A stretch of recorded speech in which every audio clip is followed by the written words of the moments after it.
ونصلي على رسوله الكريم أما بعد فأعوذ بالله من الشيطان الرجيم بسم الله الرحمن الرحيم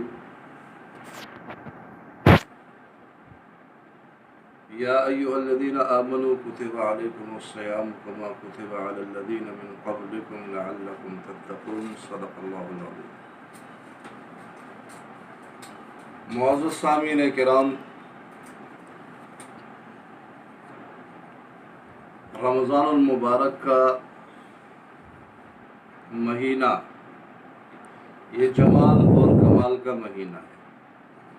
جمال کا مہینہ اس طرح ہے کہ اللہ تبارک و تعالیٰ کی خصوصی رحمت امت محمدیہ کی طرف متوجہ ہو جاتی ہے، اور کمال کا مہینہ اس لیے ہے کہ اس میں نفل کا ثواب فرض کے برابر کر دیا جاتا ہے اور فرض کا ثواب 70 فرائض کے برابر کر دیا جاتا ہے۔ تو بدرجہ اتم یہ کمال کا اور جمال کا مہینہ ہوا۔ یہ کمال اور جمال کا مہینہ اپنے اختتام کی طرف جا رہا ہے۔ مشکل سے 3 یا 2 دن کے بعد عید الفطر ہوگی۔ پورے رمضان کا اہتمام مسلمانوں نے کیا، روزے رکھے اور تراویح پڑھی، اور پھر آخری عشرے میں اعتکاف کا اہتمام فرمایا۔ لیکن اللہ تبارک و تعالیٰ کی جتنی بھی ہم عبادت کریں، وہ عبادت اللہ تبارک و تعالیٰ کے شان نہیں ہے۔ امام اعظم ابو حنیفہ رحمۃ اللہ علیہ، جنہوں نے 40 سال تک عشاء کے وضو سے فجر کی نماز پڑھی، لیکن جب وہ بیت اللہ جاتے ہیں تو وہاں پر کنکریوں پر سر رکھ کر فرماتے ہیں کہ پروردگار، جس طرح تیری عبادت کا حق تھا وہ حق ہم سے ادا نہیں ہوا۔ پروردگار، جس طرح تجھے پہچاننے کا حق تھا، تیری معرفت کا حق تھا، وہ حق ہم سے ادا نہیں ہوا۔ یہی واقعہ شیخ عبد القادر جیلانی رحمۃ اللہ علیہ کے بارے میں بھی مذکور ہے۔ تو انسان جتنی بھی عبادت کرے وہ اللہ تبارک و تعالیٰ کے شان نہیں ہے۔ حضور اکرم صلی اللہ علیہ وسلم کی عبادت کا یہ عالم تھا کہ رات کو جب آپ نماز کے لیے کھڑے ہوتے تو آپ اتنا طویل قیام فرماتے ہیں کہ آپ کے قدمین مبارک میں ورم پیدا ہو جاتا ہے۔ صحابہ اکرام رضوان اللہ علیہ مجمعین کے بارے میں آتا ہے کہ حضرت عثمان غنی رضی اللہ تعالیٰ عنہ، حضرت علی رضی اللہ تعالیٰ عنہ، اسی طرح اور خلفاء اور دیگر صحابہ کرام رضوان اللہ علیہ مجمعین رات کو عشاء کی نماز کے بعد مسجد میں داخل ہوتے اور فرماتے ہیں کہ آج تو قیام کی رات ہے، ساری رات قیام میں گزار دیتے۔ کبھی فرماتے کہ آج تو رکوع کی رات ہے، پوری رات رکوع میں گزار دیتے۔ کبھی فرماتے آج تو سجدے کی رات ہے، رات پوری سجدے میں گزار دیتے۔ ان کے عبادت کا تو یہ عالم تھا، کیا ہم اس طرح عبادت کر سکے؟ اسی طرح سلف کے بارے میں آتا ہے کہ جون جولائی کی گرمیوں میں، سخت گرمیوں میں ان کا روزہ ہوا کرتا تھا، اور صبح سے لے کر شام تک وہ جہاد میں مصروف عمل رہتے۔ کیا ہمارا روزہ اس طرح گزرا ہے؟ کیا ہماری عبادات اس طرح کی گزری ہیں جس طرح صحابہ اکرام رضوان اللہ علیہ اجمعین اور حضرات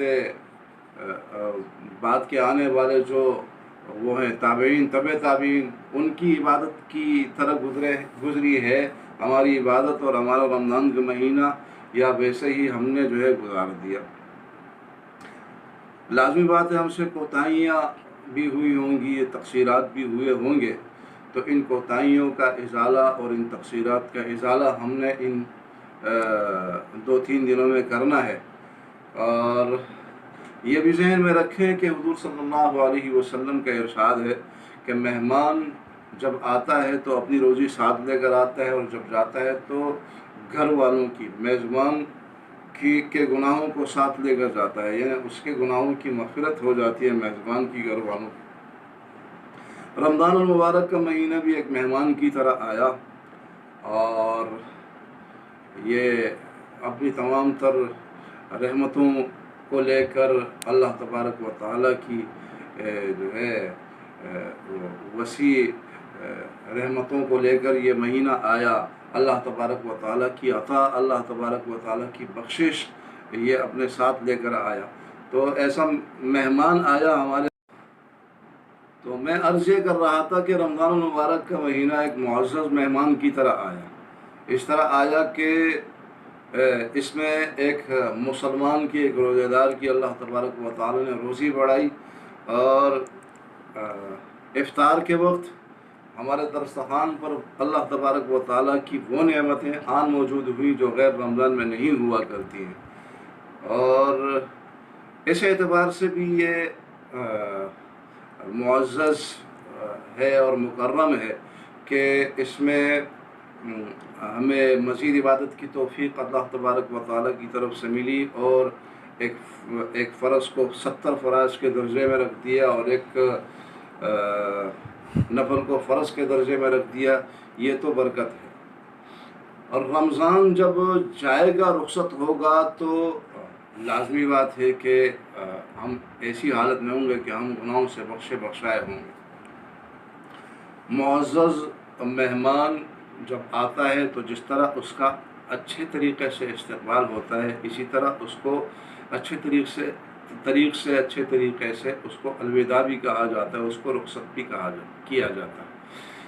رمضان کی آمد کے سلسلے میں اگر ہم نے اہتمام کیا ہے تو اب اس کو رخصت کرنے کے سلسلے میں بھی اہتمام ضروری ہے۔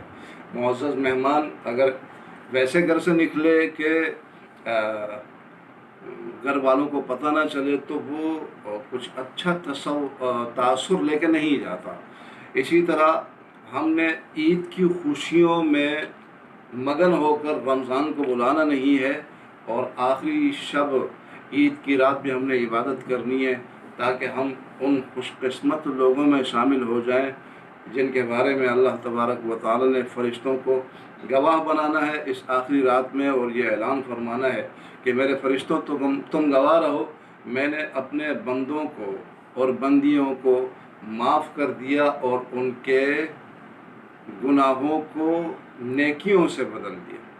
تو ہم نے عید کی خوشیوں میں مگن نہیں ہونا، اور جس طرح میں نے ابتدا میں عرض کیا کہ جس طرح اللہ تبارک و تعالیٰ کی عبادت کا حق تھا، جس طرح ایک روزے کا اکرام کرنا تھا، وہ ہم سے نہیں ہوا، تو یہ 2-3 دن جو ہیں اس میں ہم نے اپنے ان تقصیرات اور ان کوتاہیوں کی بخشش بھی مانگنی اللہ تبارک و تعالیٰ سے، اور رمضان المبارک کا مہینہ جو ایک مقدس مہینہ تھا اور جو ایک معزز مہمان کی طرح ہم پر آیا تھا، تو اب اس کو ایک معزز مہمان کی طرح رخصت بھی کرنا ہے، اور عید کی رات ہم نے عبادت بھی کرنی ہے، اور پھر عید کی نماز بھی پڑھنی ہے، تاکہ اللہ تبارک و تعالیٰ کی وسیع تر رحمتوں کو سمیٹ سکیں۔ وآخر دعوانا الحمدللہ رب العالمین۔